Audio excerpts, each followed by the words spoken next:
So let's put our understanding of continuity of functions to the test by actually looking at some actual functions. Our first function is the tangent function, and we want to determine what intervals this function is actually continuous. So the first thing I'd like to do is rewrite the tangent function in terms of two more familiar functions. It's the sine of x divided by cosine of x. And the reason we want to do that is that the first thing to do when looking at continuity is always to look at the domain. You have to determine the domain before you can determine anything else about functions. The first thing is that sine of x has a domain of all real numbers. There's nothing restricted from it. The cosine function also has a domain of all real numbers. So we're looking pretty good here. The issue is that since it's cosine on the bottom, we have to take a look at the points where the cosine function is 0, because those have to be excluded from the domain. So if we take a look at the cosine function,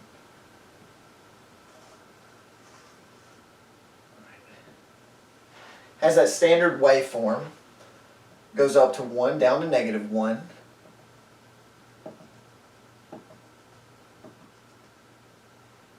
But at pi over 2, 3 pi over 2, 5 pi over 2, 7 pi over 2, and actually in the negative direction as well, negative pi over 2, negative 3 pi over 2. At all those points, cosine is 0. So what that tells me is that since this is continuous everywhere, and this is continuous everywhere, then the quotient is continuous everywhere except those pieces.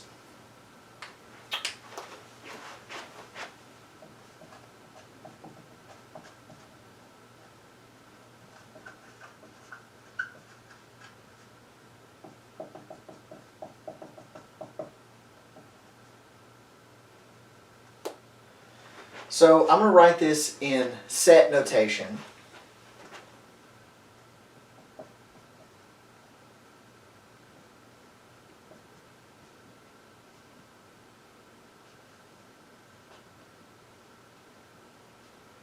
And I'm gonna, this is a little tricky. This is something you may never have seen before.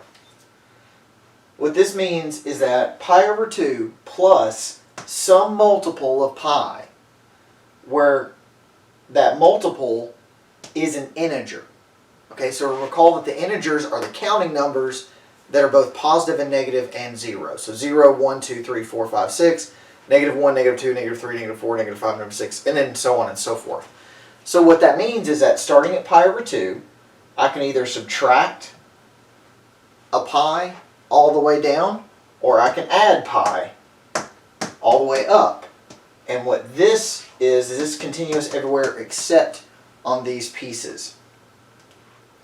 So, I mean, that's a little advanced, but that's kind of a peek into some of the mathematical language that's out there and how to understand that. So moving on, let's take, and if I wanted to graph the tangent function, recall that the tangent function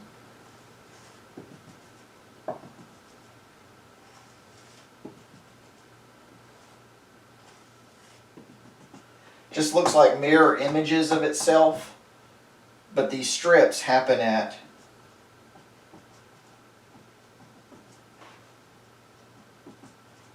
all those pi over 2's. So this is kind of the idea here. Now, and that agrees with what we see up here. This function, sine of 1 over x. So this one's a real interesting one. This is one I recommend taking and plugging into a graphing calculator or something like Desmos.com, or if you have some programming experience programming this, because this one's really interesting.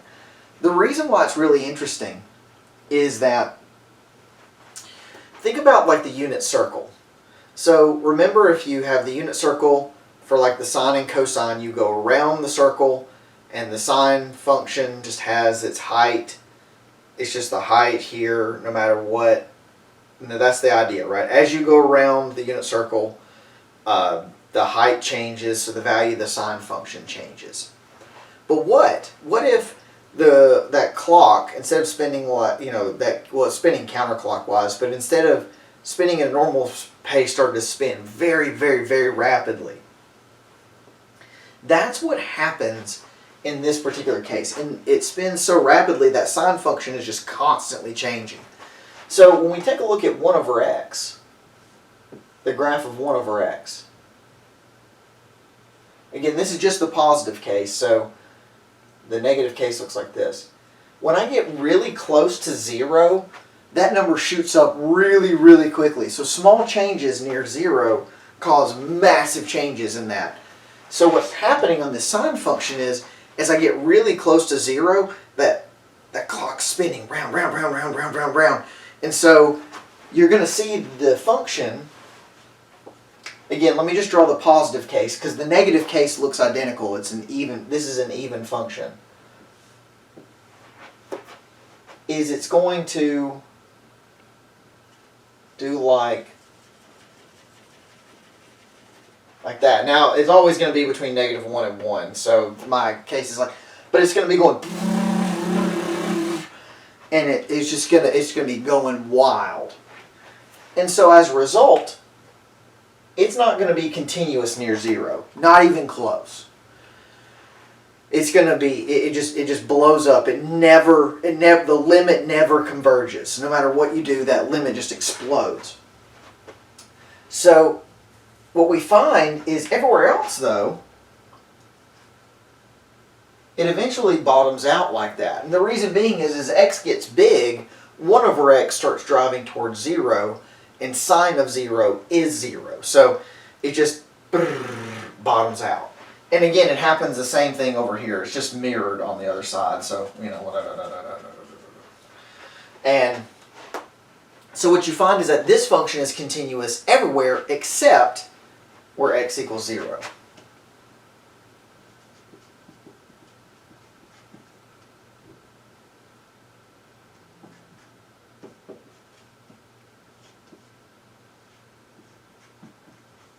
So using that set notation, that union notation, from -infinity to 0, unioned with 0 to infinity. And finally, we have this piece. So you would say, all right, sine 1 over x looks like this. But what about x sine 1 over x? How does that change how this function looks? Well, the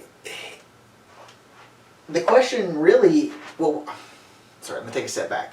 Remember that the product of two continuous functions is continuous. So I know that this is continuous everywhere but 0. I know this is continuous everywhere. So I know that their product is at least continuous on this. The question is it continuous at 0? Is something about that product allow it to make it continuous on an even larger set? And their answer is actually yes. It's a really interesting idea. So let's take back a look at this thing here. This thing is a nightmare, right? It's just, but it's a controllable nightmare. Controllable nightmare, what do you mean? What I mean is that no matter what, it's always between -1 and 1. So no matter what, it can't get bigger than 1, it can't get less than -1. Why does that matter? Well, it matters because of this. What if I take the absolute value of this? So something you might remember from algebra is that the absolute value of A times B is equal to the absolute value of A times the absolute value of B.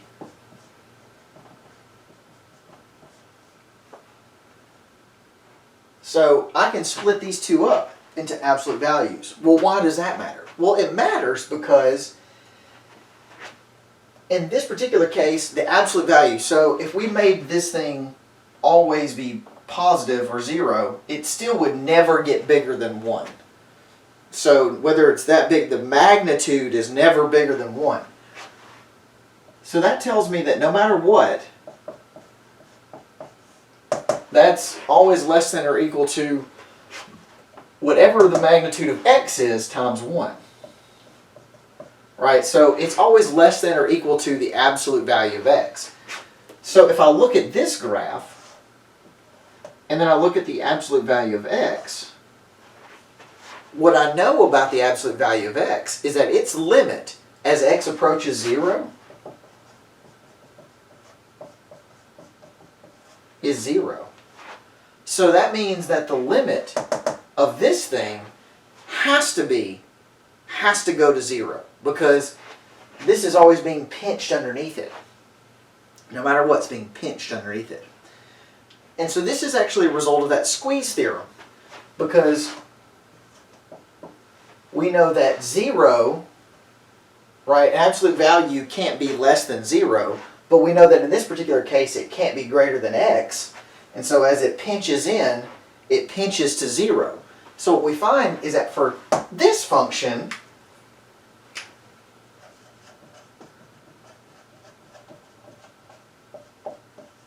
it's continuous on all real numbers. Notice that that's that double barred R. It's just like this double barred Z.